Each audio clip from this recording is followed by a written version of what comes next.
Okay, we can begin with the Mangala Charanam.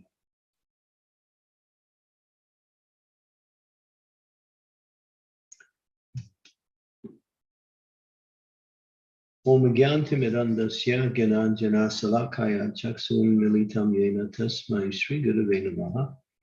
Nama Om Vishnu Padaya Krishna Prasnaya Bhutale Srimati Bhakti Vedanta Swami Niti Namine Namaste Saraswati Deve Gauravani Pacharine Nirvisesna Sunyavadi Nastyatya Devi Sutarine Vande Ham Shiguro Shiyuta Padakamalam Shiguru Vaishnavamscha Shri Rupam Sagrajatam Sahagana Raganatam Vitam Tam Sujivam Sadvaitam Sarvadutam Harijana Sahitam Krishna Chaitanya Devam Shri Radha Krishna Padam Sahagana Lalita Shri Vishakam Vitamscha Nama Om Hey Krishna Karuna Sindhu Dinabandhu Jagatpate Gopesha Gopika Kanta Radhakanta Namostate Tapta Kanchana Gaurangi Radhe Brindavaneswari Vrishabhanu Suti Devi Pranamami Hari Priya Panchakalpa Tarubhascha Kripa Sindhu Bevacha Nitaram Pavanebhyo Vaishnavebhyo Namo Namaha Jai Shri Krishna Chaitanya Prabhu Nityananda Shri Advaita Gadadhar Sivasadi Gaur Bhaktivinoda Hare Krishna Krishna Krishna Hare Hare Hare Rama Rama Rama Hare Hare. Yeah, I'll return after about 10 seconds.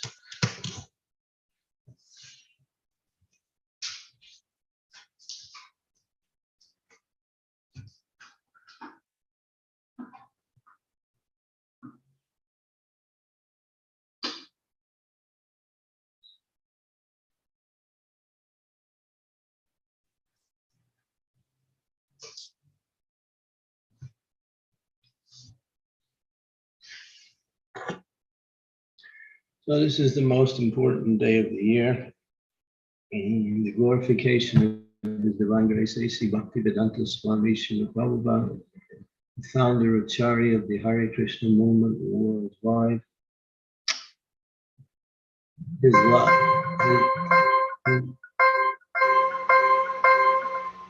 His life, his teachings, his interaction with his devotees, his experiences with people in the material world, and the adventures that he developed in order to start the Krishna consciousness movement are permanent history now. A history that actually changed the whole direction of the world's flow. By Prabhupada's appearance, he brought to the planet something that was most needed: pure devotional service to the Supreme Personality of Godhead, Sri Krishna, in the mood of Sri Vrindavan Dham. He offered a way of life that was different, but still ancient in its inception. What Prabhupada presented was the Vedic culture based on the principles of moral, aesthetic principles and spiritual development, all centered around the Supreme Lord Krishna, the devotion to the Supreme Lord Krishna. Prabhupada wrote hundreds of books, which many of them were translations from the original Vedic text. Prabhupada traveled around the world 14 times, visiting hundreds of places in different areas of the world. He went to South America. He went to, obviously, North America. He went to Canada. He went to Africa.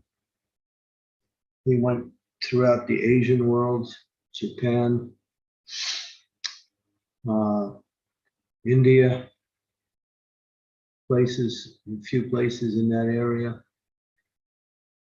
He went behind the Iron Curtain. He went to Russia during the most severe time of the communist regime. He wrote not only his translations of books, but he wrote hundreds of articles on Krishna consciousness. He established a newsletter that is still going on today, which we know now as a magazine called Back to Godhead. His contribution to spirituality and the upliftment of the consciousness of the people of the world is unmatched, particularly in the last 200 years or even before that. The personal sacrifices that he had to undergo in order to do this work were not possible even by people who are half his age. And that's one of the most amazing things about his contribution, is that he started everything at the age of 70 years old. When people who are of that age were retiring or had already retired, not thinking about traveling, not thinking about going around the world. Maybe if they were doing anything, they were going on vacation. The Prabhupada's vacation was to go places that were hard for him to live in due to being, brought up in the Vedic scheme, trying to learn Western ways in order for him to fit into society in such a way that he could be effective within the society.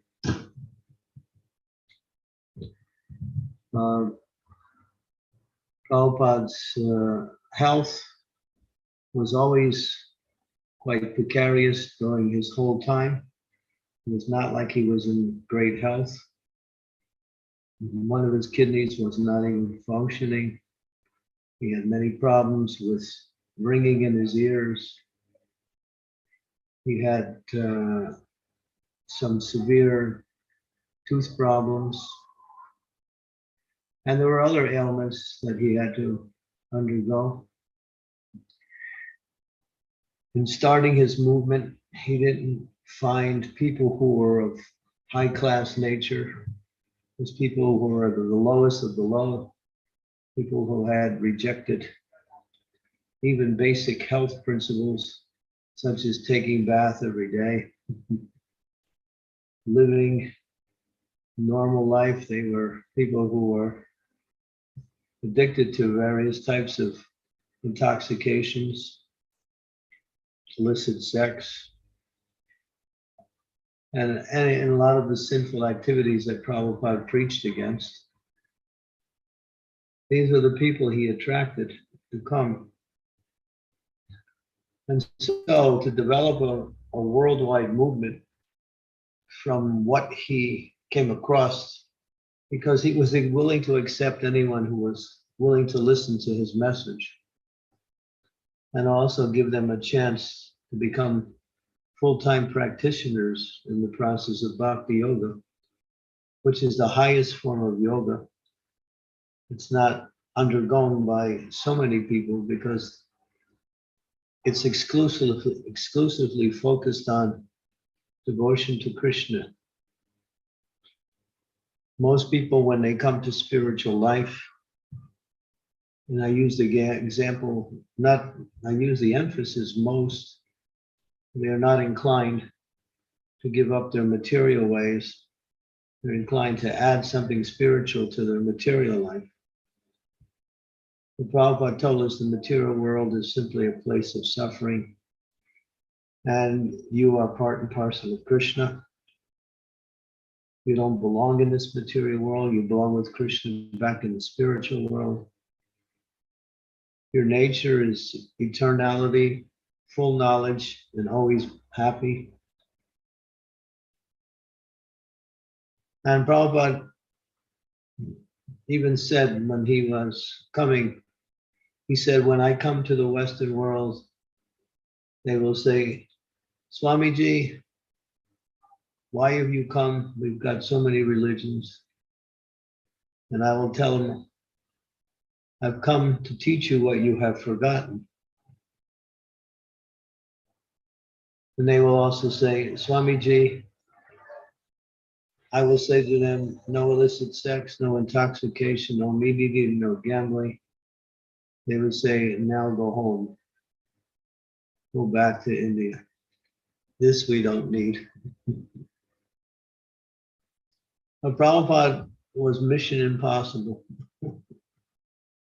Literally mission impossible. Both from his point of view as a person who had no support, no money, basically no contacts except one name that he had gotten while he was in India. No good means to travel across the ocean, only by an ocean liner. Prabhupada experienced 2 heart attacks, seasicknesses, and various other problems such as severe headaches. But he never gave up because his determination was that this is the only thing that can help the world. And this is the mission of my spiritual master, A.C. Srila Bhakti Siddhanta Saraswati Thakur, who has come from the spiritual world to teach this message. And he left it for me to bring to the Western world.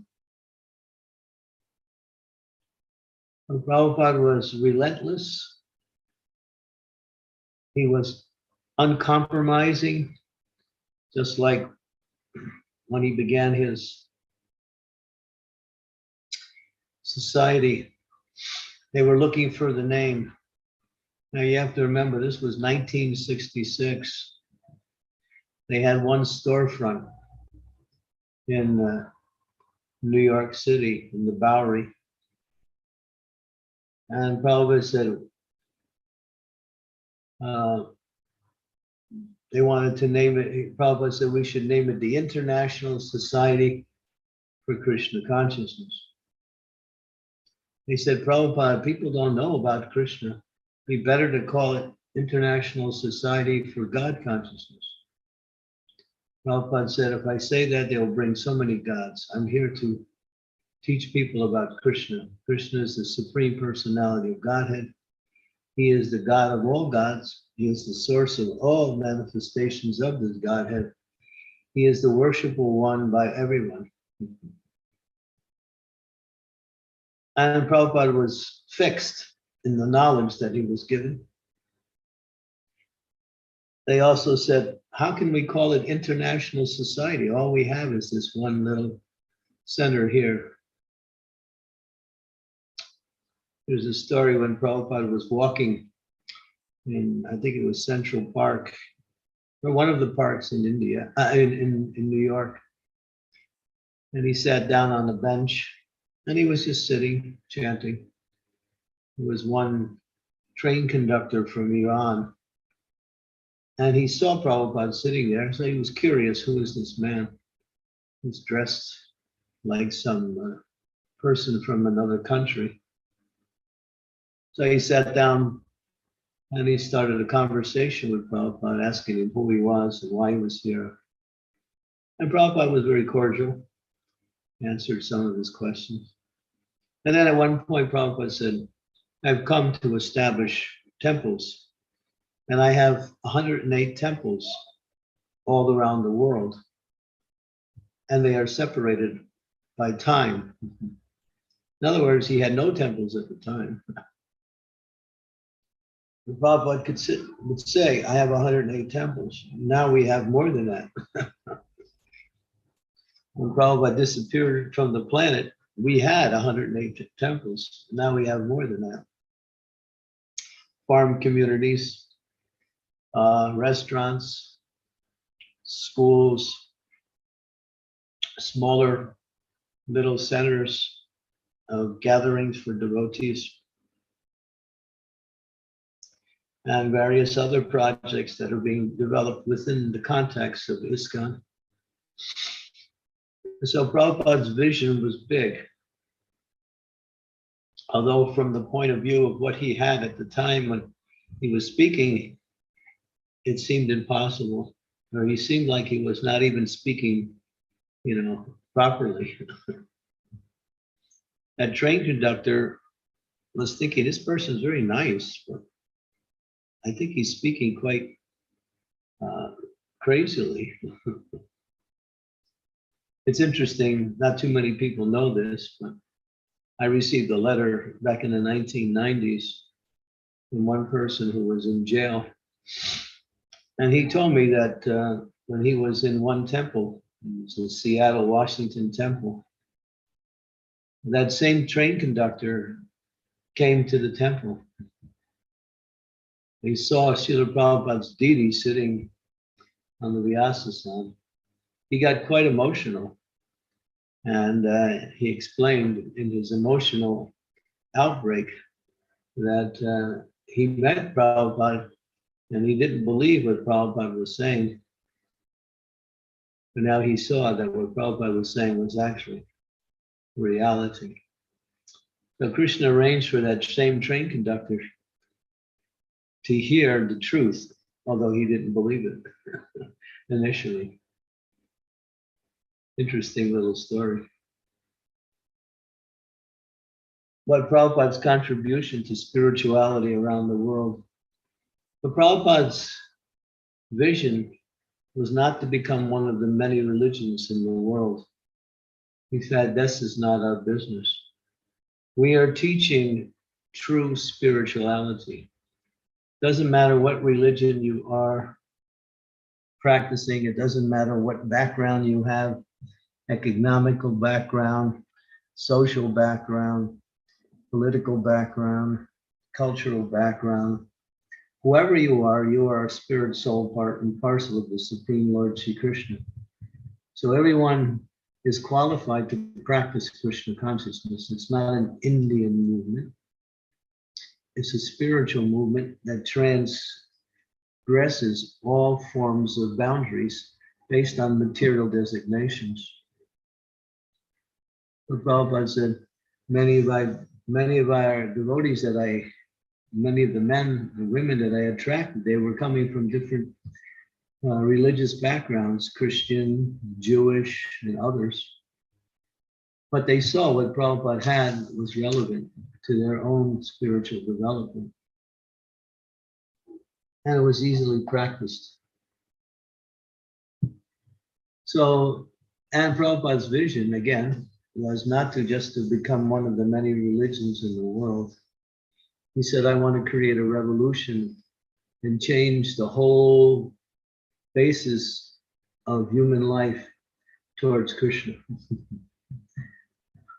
My whole idea is to uproot this, as he said, very, what do we call it?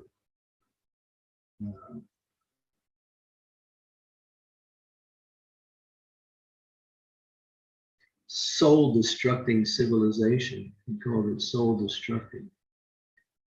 And establish on all levels, political, economical, social, ecclesiastical, religious, ecological, a whole revolution in the lifestyle of the living beings on this planet Earth. Prabhupada's vision was huge. And he spoke from Bhagavatam and many other scriptures, emphasizing not only the spiritual aspect of life, But the present world situation, how dysfunctional and how destructive it is for the human values of the living beings.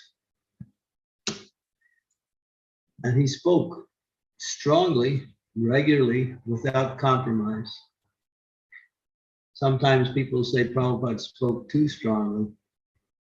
But if you compare what he was saying to what was actually happening in the world at the time, he was telling us that ultimately we have to change our lifestyle and live according to the values that are based on human culture. He said, we don't have a human civilization here. We have a civilization of animals.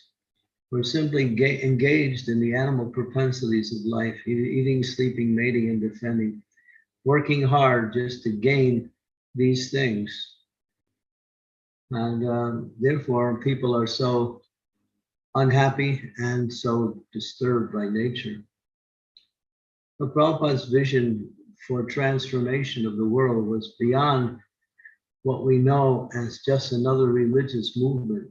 It was a spiritual upheaval of everything that society stands for and reestablishing the Vedic culture.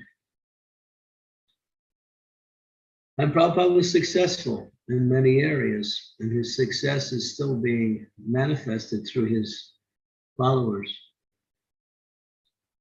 But what Prabhupada had to undergo in order to bring that about was, as it says, no one has ever done that before, and no one will ever do it in the future, because in just, we might say, 11 years, 1966 to 1977, he established a foundation for a worldwide movement, initiating so many people. Prabhupada was criticized even by his godbrothers for giving initiation to people from the Western culture, saying these people are so low class, they're below the Varnashram system.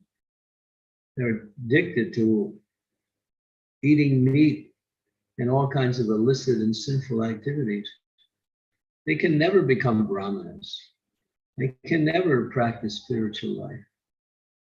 But Prabhupada understood Lord Chaitanya's movement, Priti Vityachi Anagar Adigram, that in every town and village, the message of Krishna consciousness will be spread. And Lord Chaitanya, by example, shown that he even gave mercy to persons like Jagai and Madai, who were dacoits and criminals, to Vasudev the leper, who was such a person that his disease was so rampant that no one could even go near him.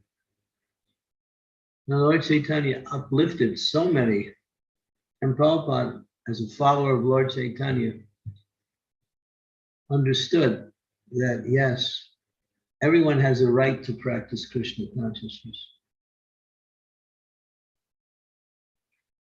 But Prabhupada was quite heavily criticized by his godbrothers, by, of course, the society in general. When our movement first started, people thought we were some kind of strange cult that had come up due to the hippie movement. A little bit different. Instead of long hair, we had no hair and a little ponytail in the back, at least for the men. And wearing clothes that looked like bed sheets, simply tucked around in different ways. And we were criticized for our appearance, for singing and dancing in the streets, and for many things. And people thought, oh, these people will go away after some time, because just like all of these movements that come up, they go up for a little a few years and then they just fade away. So they're just kind of humorous to watch. We shouldn't take them so seriously. But after some time, when Prabhupada's movement started to expand, temples were being opened and people were actually becoming full-time practitioners of devotional life. And books were going out, Harinams were spreading. People started to think, oh, it looks like these people are going to be here for a while. And then that was the era of persecution. They started to really persecute our movement. It took us to court on various false charges, tried to destroy our movement through financial means, through legal means, through physical attacks, so many things. Devotees, I'm sure most of you don't even know half of what happened, not even half of what happened to our movement in developing. How some devotees were killed, temples were closed down by governments. So many, what we say, adverse attempts to shut us down, destroy our movement, to discourage us. And then there was the whole era of kidnapping devotees. Parents who didn't like their kids going into Krishna consciousness would hire these deprogrammers. They would pay them large amounts of money to kidnap their son or daughter and bring them to a secluded place and try to detox them, as they say. In other words, try to change their mind to go back to material life and give up Krishna consciousness. That was a whole era. How Prabhupada fought that very strongly, and there were many big court cases. One court case went to the Supreme Court of New York, and that was a landmark case, March 18th, 1977. Judge Leahy, who was the presiding judge in that Supreme Court, actually came out with a very long and very validating statement saying that this movement, International Society of Krishna Consciousness, is an age-old cultural traditional movement that has been on this planet for many thousands of years. It comes from the land of India. He gave, a vote of confidence, and he wrote a statement which we show now to people to show that actually our movement has been sanctioned by the Supreme Court of New York, and many other countries have followed suit and endorsed our movement as a viable religious movement. And in some places, we also get tax-exempt statuses from local governments, and also not only tax-exempt, of course we are tax-exempt, but we also get some funding in certain places from government agencies. So what Prabhupada did, what I'm trying to explain is just like a tiny drop in the ocean of Prabhupada's success in bringing Krishna consciousness to the world. And believe me, it wasn't something that nobody accepted it. The secular world was pretty much against us. Everyone. We had a few friends here and there, but hardly any. And therefore, there were so many reverses in our attempts to practice Krishna consciousness. But devotees who had come when they were in Prabhupada's association, they could understand that this person is a very rare spiritual person. They liked Prabhupada a lot. Anything Prabhupada said became what we say truth in their life. They lived according to everything that Srila Prabhupada said, and any instructions that he gave became their life and soul to carry it out, no matter how difficult it appeared to be. And Krishna sent Prabhupada some most interesting people, although they were not highly qualified from the material point of view. They were very intelligent, and at the same time, very surrendered to Srila Prabhupada. And Prabhupada used that to spread Krishna consciousness around the world. Prabhupada sent one young man from America all by himself to Germany and said, you begin preaching in Germany. And because of that, the whole German yatra opened up. Of course, Germany was one of the most difficult places to preach. And when Prabhupada heard that we actually established some preaching centers in Germany, Prabhupada was so happy. He never thought we could be successful in Germany. It's a very materialistic country. And therefore, any success on the spiritual level was considered a great gain.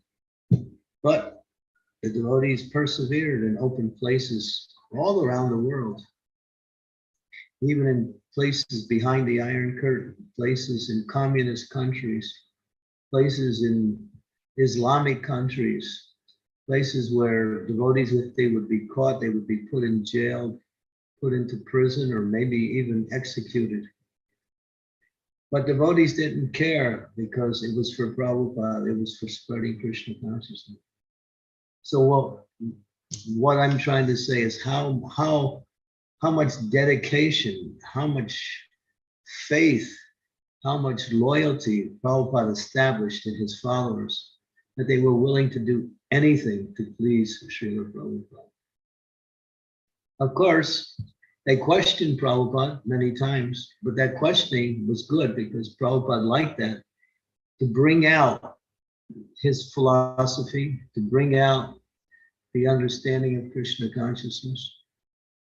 And Prabhupada many times would inspire this kind of polemics where he would put his devotees in a position so they would challenge some of the things that he was saying, so he could present the actual understanding from different angles of vision.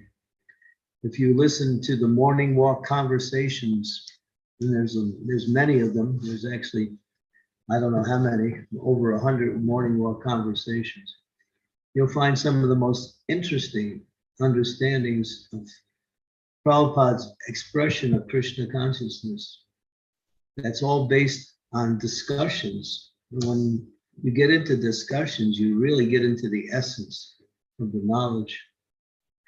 You know, these morning walk conversations are just full of the most amazing statements and the most amazing plans that Srila Prabhupada had developed in those walks that later became part of his preaching in different places around the world. So Srila Prabhupada is not one of just one great saint that has come to this world. Srila Prabhupada was sent by Krishna to come to this world to do this business. When someone asked Prabhupada, why didn't you come early? Or Prabhupada said, you weren't ready for me. I came at the time when you were ready to accept what I had to say. And there's a beautiful story which was spoken by Srila Prabhupada to one of his disciples, which I was personally able to hear from that disciple, where he was narrating what Prabhupada had told him. And Prabhupada was with him alone, and he was giving Prabhupada a massage. It wasn't Shruti Kirti, it was another devotee. And Prabhupada just started to talk, and he said, you know, Prabhupada would always be talking about Krishna consciousness or spreading Krishna consciousness, something related to Krishna. But this time he started speaking about himself. And he said, I was in the spiritual world with Krishna. And Krishna told me, go to the material world and preach. Spread Krishna consciousness during this Kali Yuga. And I said to Krishna, it's a material world, horrible place. It's a horrible place. And it just shows that the person who's in the spiritual world with Krishna sees this material world for what it is. It's just a horrible place. There's nothing good about it. And Krishna responded to me. He said, no, you go, you write some books, and I'll protect you. And so I came. I came because Krishna asked me to come. So this is an indication that Prabhupada was not simply a great soul who somehow or other became great by his sadhana. He actually was an eternal associate of the Lord. He's a Nitya Siddha. He's come to this world to do this work of changing the whole world towards bhakti or towards Krishna. To give you a little indication of Prabhupada's character or the power of his mind, he talks about this. He says, when I was 6 months old, 6 months old, he was a 6-month-old baby. He said, I was sitting on the lap of my auntie and she was knitting. And he said, I can still remember that. Can anybody remember when they were 6 months old what they were doing? Or even 2 years old? Now, this was Srila Prabhupada. He was a great personality by all sense of the word, but he was also a visionary. Along with the preacher, he could understand that in order for us to practice Krishna consciousness continuously, we'd have to adopt a more simplified lifestyle. He's on record and he's on recording of saying, video recording, audio recording, he said, this Western civilization will collapse in 50 years. He said that in 1973. He said, build these farm communities, develop self-sufficiency, grow your own food, protect cows, live simply. He said, this will be the future of our movement and the future of the world. He said, the Western civilization is corrupt and is based simply on money. Anything based on money cannot last. It will collapse. And so Prabhupada was also a visionary. He could understand past, present, and future. So he made a lot of statements. That was just one small statement that he made. And he told us, if you want this society to continue, you have to, live in a more simplified atmosphere and develop self-sufficiency. Be free from the dependence on the secular society and become a society in itself. Well, he wanted our own schools, our own, and just like he said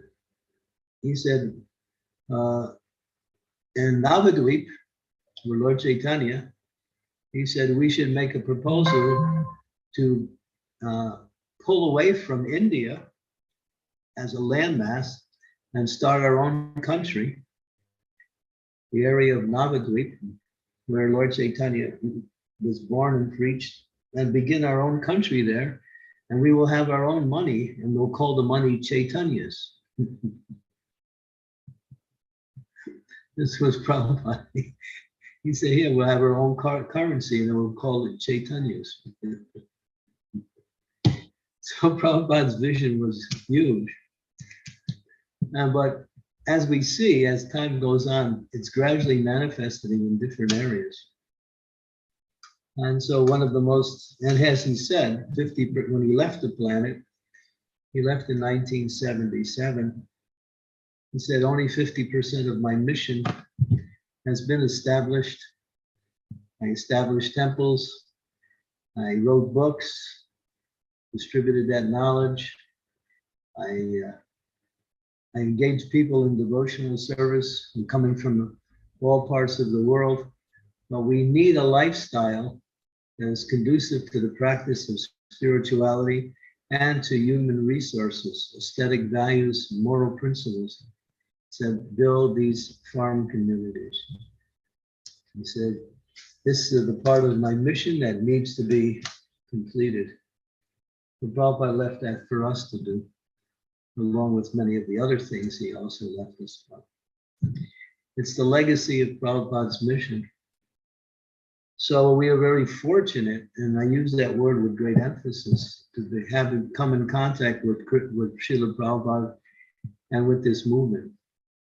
Although some of us are not directly initiated by Srila Prabhupada, Prabhupada said, anyone who comes into this movement at any time, they are my disciple. Because we understand Prabhupada is the founder Acharya of the International Society for Krishna Consciousness. And therefore, anyone who practices Krishna consciousness is the Shiksha disciple of Srila Prabhupada. That means Shiksha and Diksha are the two types of disciples that one can be categorized as. And Shiksha and Diksha, according to Shastra, are both equal in status, in spiritual status. So even those devotees who weren't not initiated directly by Prabhupada, they have a direct, and I use that word with emphasis, they have a direct relationship with Srila Prabhupada. Direct. Okay, so here's a little bit about his divine grace. And, here in Ljubljana, we have a different program today. We're a little bit eclectic here, and a little bit.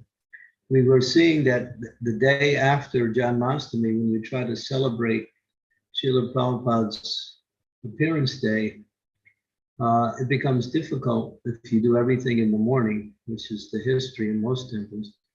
So here we have a very intelligent Tibetan temple president. So we start our program today at 4 o'clock in glorification of Srila Prabhupada. The feast is the first thing in the program, which starts at 2 o'clock.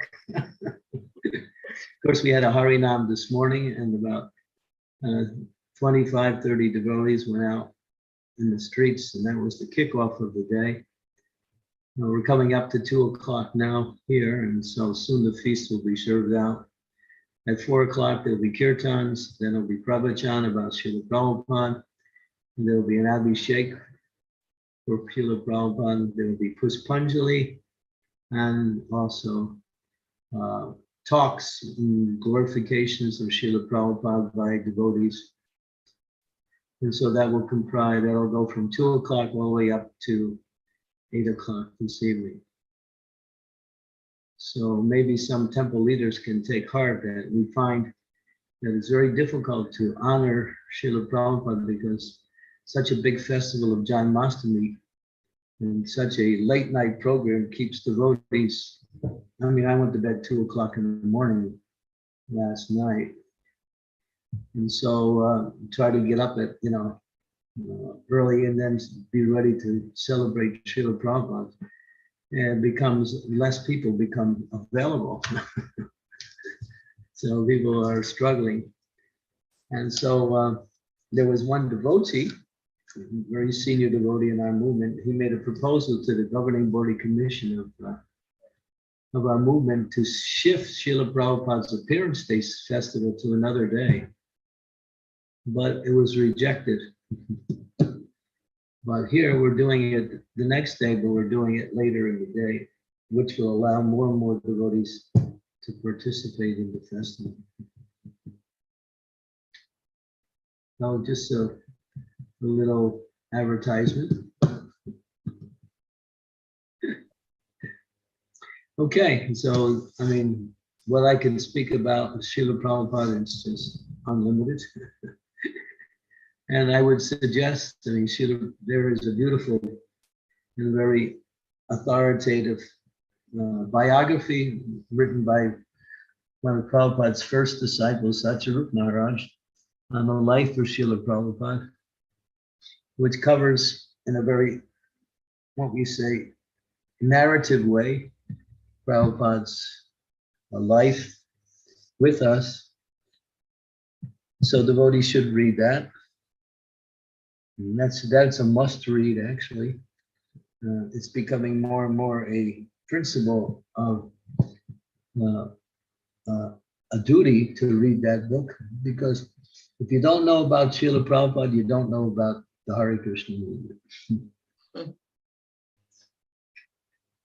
And then, of course, on top of that, there has been hundreds of books written about Srila Prabhupada, about his philosophy, his teachings, his life, his travels in different parts of the world, his interaction with devotees and people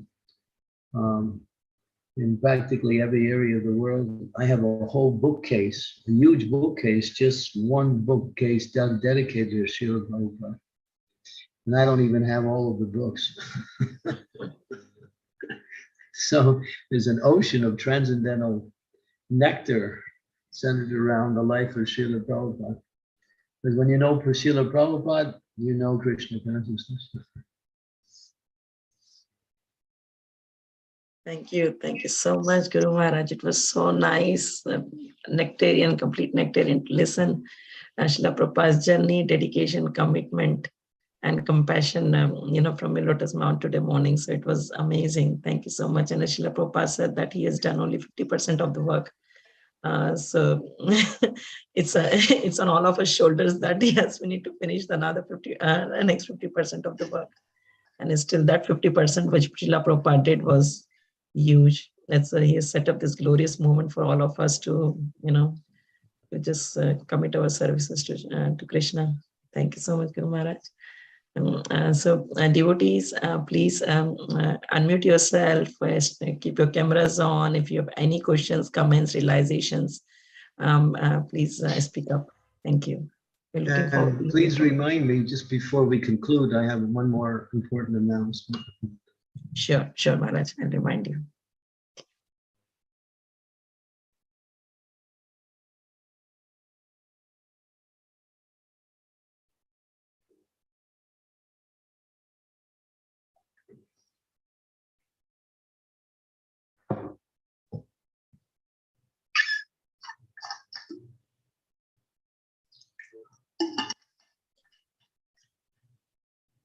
So Maharaj, while we are waiting for everyone to think about the comments, I would like to ask one question about, sometimes it happens that you have you have a desire to do some service for Srila Prabhupada, but your intelligence and maybe you're not ready for that yet. So how do we, think, or maybe sometime you just want to do very big things. You have a very big desires, or very big, wishes that you want to do for Srila Prabhupada, but either time, challenges, circumstances, or your own intelligence or lack of understanding that stops you, progressing. So how do we, I could give you two statements. Yes, please. In consecutive order. And both of them are related. First, Prabhupada would say, first deserve, then desire. First deserve and then desire. But there's another statement. He said one should desire to desire. In other words, pray for the desire that is needed in order to perform the activity. You want to do something big, you can see that it's not, you look at yourself, you look at the situation around you, it looks impossible. And you pray and see how that prayer, and if you're sincerely praying, things will happen that either in one way or the another, something will happen to either indicate that maybe you should wait, it's not the time, or all right, if it is the time, then certain facilities and certain situations will come about. Just recently, one of my good friends from London, he's a very highly placed doctor, and he was trying to establish some medical society for our movement. And he was working really hard to get it done, staying up late and contacting other doctors. But nothing was actually manifesting. He was getting a little overwhelmed and discouraged. So, but he didn't give up his desire. He just, at one point, and he told me this personally, he said, I threw up my hands in the air and I said, my dear Lord, if you want it to happen, please make it happen. And then he went to bed that night. And then the next day, his phone rang off the hook. All the seeds that he planted started to grow immediately. Now he had faith that he said, I can't do it. You can do it, Lord. And if you want it to happen, please make it happen. Because I can't do it. And Krishna responded.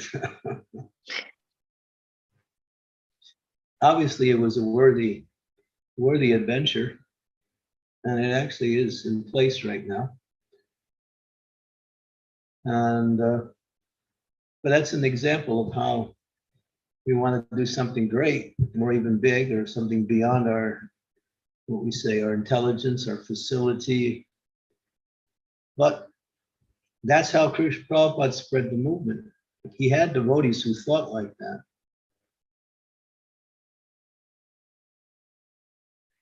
Devotees were very intelligent. They took what Prabhupada gave them and used it in the most amazing way. I mean, just look how we got in contact with the Beatles. That wasn't easy. Just one person, Shyam Sundar. He wanted to meet the Beatles, and it wasn't easy, but he got in. He got in a big way. And the Beatles did so much to help spread our movement, so much.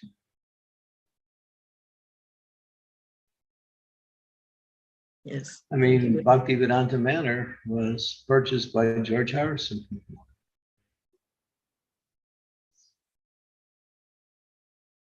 Yeah, London, all of the yatras, London mainly, like ISKCON London and ISKCON and Bhaktivedanta Manor is mainly because of the Beatles. And it's a very big yatras, very big. Beatles did great service to spread our movement.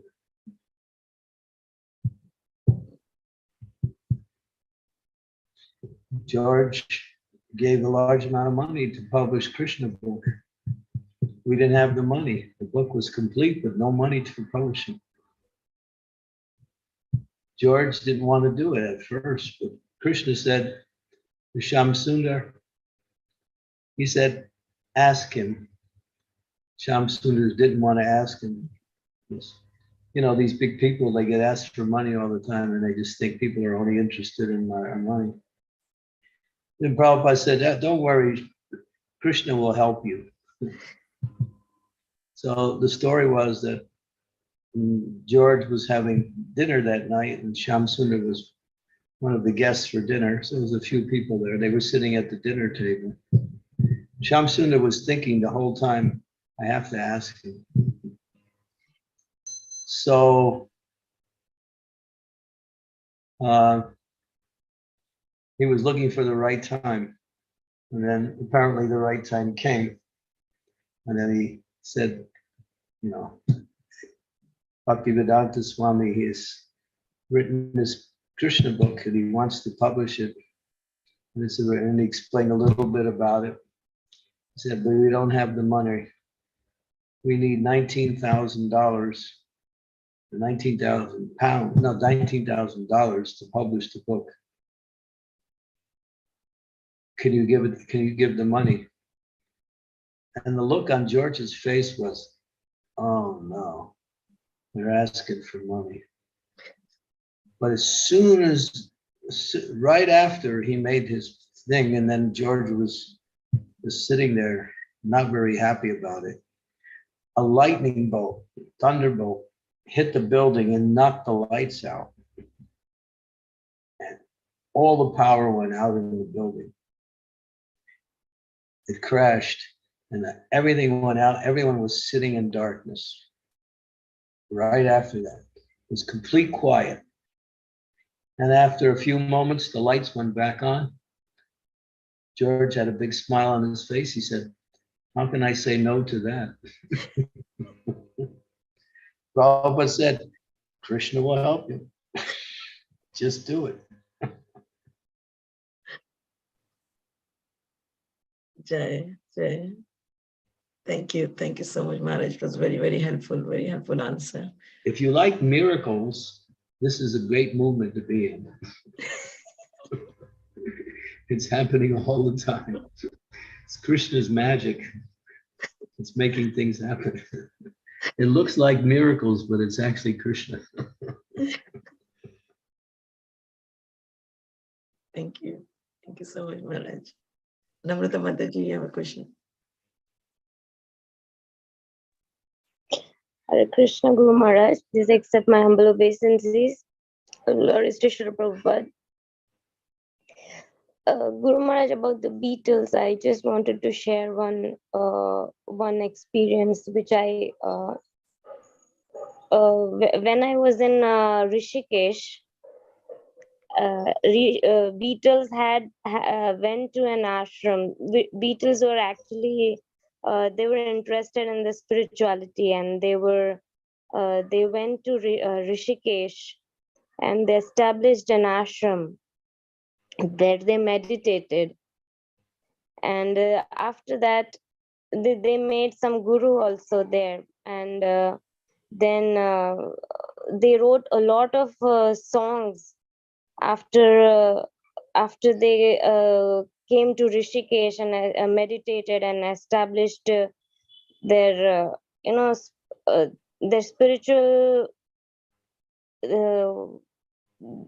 their spiritual context in the Rishikesh. So I think somewhere Beatles were into spirituality. They were looking for something, so that would have inspired them so much. So Well, there was only one Beatle who was really serious, and that was George. The next were going along for the ride. John was a little bit more, but Ringo and what's the other one? Paul. They were there, but their career was their most important thing. John was interested, and he actually met Prabhupada. And Prabhupada also said that he was a musician in his last life in India. John. So you can't say that they were like serious practitioners. They were dabbling into different levels of spirituality. Only when Shyam Sundar met George actually started to really become serious. And he asked Prabhupada for initiation. But Prabhupada said, no, you just do your work in the world. You spread Krishna consciousness through your music, and you'll have, an effect like that. So in one sense, he was initiated. Prabhupada didn't want to give him, because he knew it would affect his preaching if he joined the movement in a formal way. So Prabhupada kept him connected with our movement, but not as an initiated devotee. But in the real sense of the word, he was initiated because Prabhupada accepted him, and he wanted to be a devotee in a real sense, a practicing devotee. But Prabhupada saw he could be more effective if he stayed where he was and preached Krishna consciousness. George wanted to give up everything and just join the ashram. He just wanted to, he didn't, the other Beatles weren't like that. And John was very much influenced by his wife, Yoko Ono. She was afraid that her husband would become too much connected to the Hare Krishna movement. She liked us, and she didn't want us to go too far. Now, if you know the history, you'll understand that, yeah, there was some spiritual sentiment there. And they dabbled into some spirituality when they went to Rishikesh.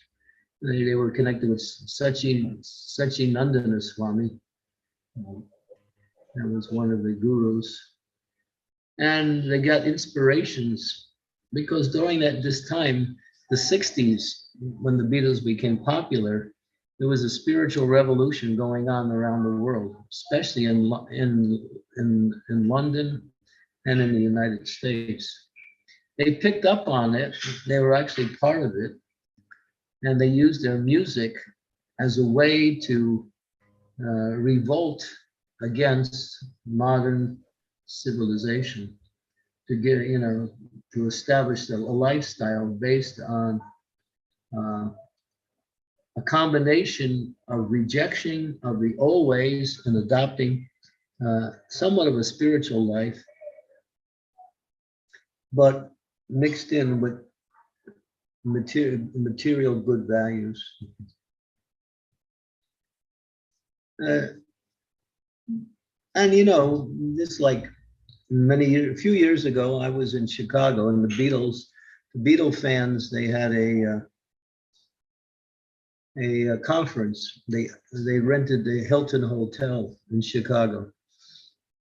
It was a 3-day event over the weekend.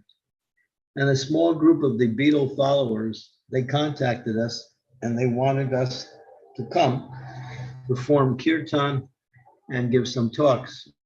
And so I came also, and I also spoke about George and Krishna consciousness and the Beatles. But there were hundreds of people who came who were Beatle followers.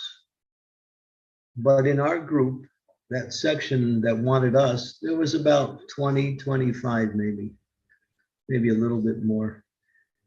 Most of the other Beatle persons didn't really want us to be there because they felt that they didn't want to connect, the Beatles with the Hare Krishna movement. They wanted that entertainment focus. So many of the followers of the Beatles weren't inclined to spirituality somewhere, but not a large group. So you can see they weren't preaching in that way either. Their movement was about revolution against, secular society. Lucy in the Sky with Diamonds, you know that song? I'm right, you know that song, Lucy in the Sky with Diamonds? That's one of the songs they sang. Lucy in the Sky with Diamonds means LSD. They were promoting smoking LSD.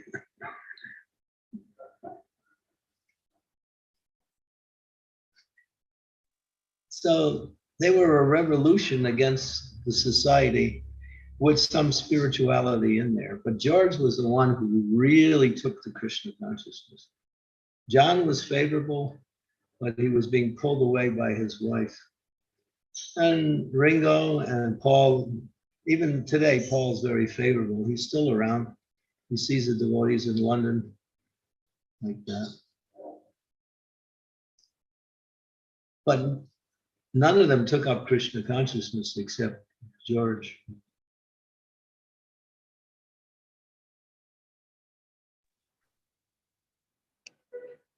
Yes, Guru Maharaj, I think that's what you call the mercy of Krishna and the acharyas, when they can't flow on everyone. Yeah, you have to understand in the 1960s, the 50s, late 50s, the 60s, the 70s, people were checking out spirituality in a big way all over the world, practically. But many people, only very few came to a serious change in their life. Many of it just use it as a lifestyle. That's all. A lifestyle of rejecting modern secular principles The songs during that time were, you know, we had Bob Dylan. He was preaching against, you know, why go to work? Working is for, you know, dogs.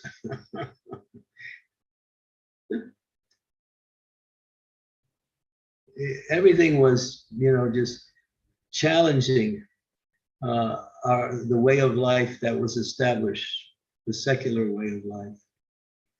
You know, go to school, get an education, get a diploma, get a job, get married, find a nice house in the suburbs, have some nice kids, and go to work some more, go on vacation once a year, and die.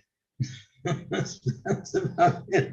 So they were just, you know, many of the songs and the poetry was in defiance of all of that. But it had no direction. It was just all over the place. Prabhupada came with a direction, and he picked up people who were coming from that same background and made them into devotees. He said, I've turned hippies into happies.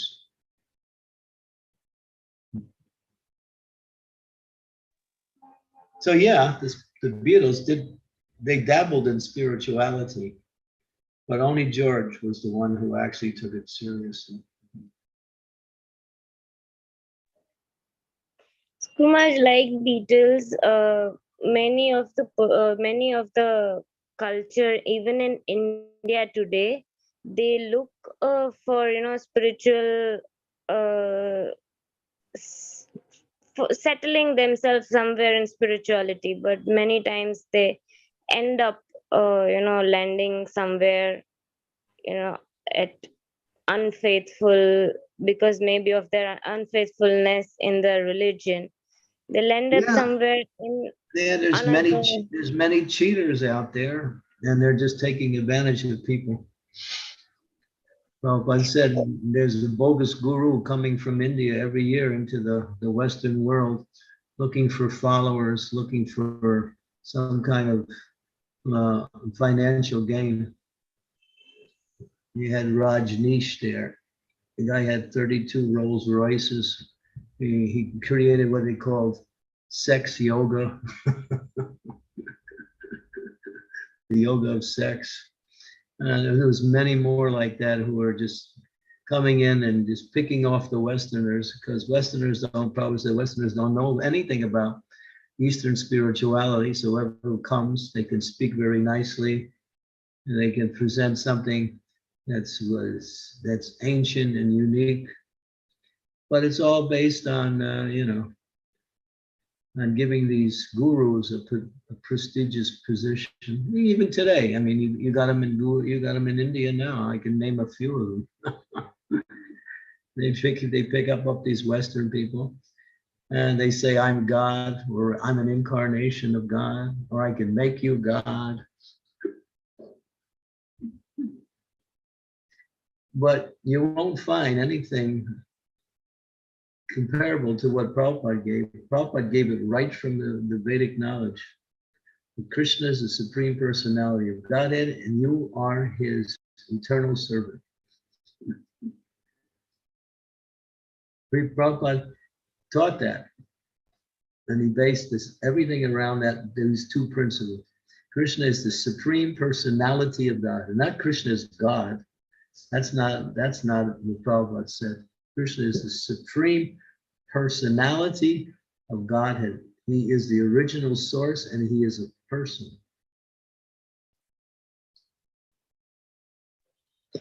Guru Maharaj, these kind of people, they want to take spirituality as sense gratification. Does that mean like that? Yeah, it's another way to enjoy your senses.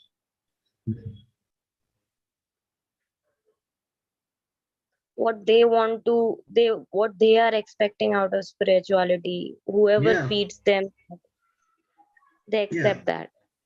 Yeah, we have it even today. People join our movement and they want to do their own thing. I mean, so many times our movement, people try to change what Prabhupada gave us to make it more open so more people would join.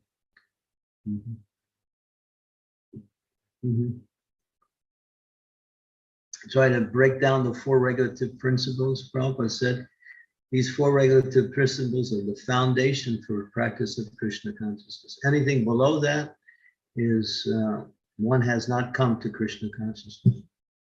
16 rounds, 4 regulative principles. From there we build. Nothing lower.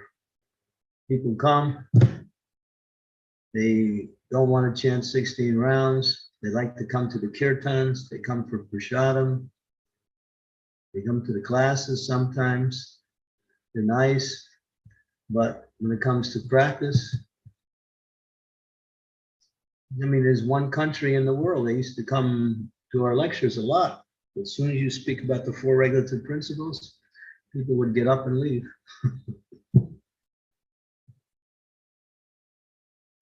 But Prabhupada said, I've come to teach what Krishna has given us. I've come to make first-class people, people who have character, who can lead other people, who have values, who are devoted to the Supreme, and who are devoted to the welfare of others. Not just anybody who wants to come and just have a spiritual party.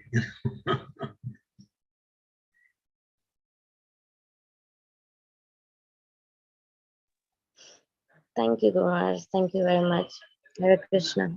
There you go. You feeling better? I'm getting better. Good. Still, it'll take some time. Okay. Soon the book will be put. The book is coming out very soon, so we'll send you a special copy as soon as it's out.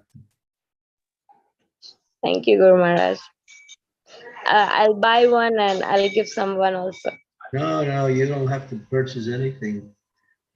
You have done such beautiful. She did the artwork for the book, and it's just outstandingly attractive. Thank you very much. It's your mercy. With your mercy, I've done that. Hare Krishna. Thank you so much, Manamrita Mataji. Any other questions, devotees? Or comments, maybe last comments, anything? Otherwise, we can. So maybe Guru Maharaj, we can. It's already we have passed 22 minutes. You had some announcement to do, Guru Maharaj? Yeah, it's a limited announcement, but maybe many people could take advantage of that. On the 17th and 18th of this month of September, there is a special program to honor Srila Prabhupada in Bhaktivedanta Manor. 2 days from starting, Radhanath Swami will be giving the opening address at around 10:30 in the morning on Saturday. And then we'll be there for 2 days, Saturday and Sunday. It's all centered around glorification of Srila Prabhupada. So even if you're from other countries, if you want to take a nice vacation, here's a reason for it. You can come to the 2-day festival in Bhaktivedanta Manor at the Haveli. So it's going to be at the Haveli. Okay, this will be really nice. Look forward to hear that, Guru Maharaj.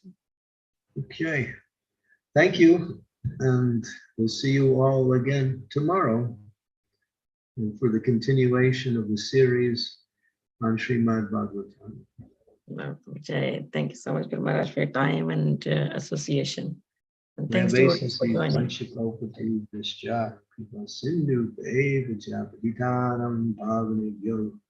Vaishnavebhyo namo namaha Gaur Bhakta-vrinda ki jai.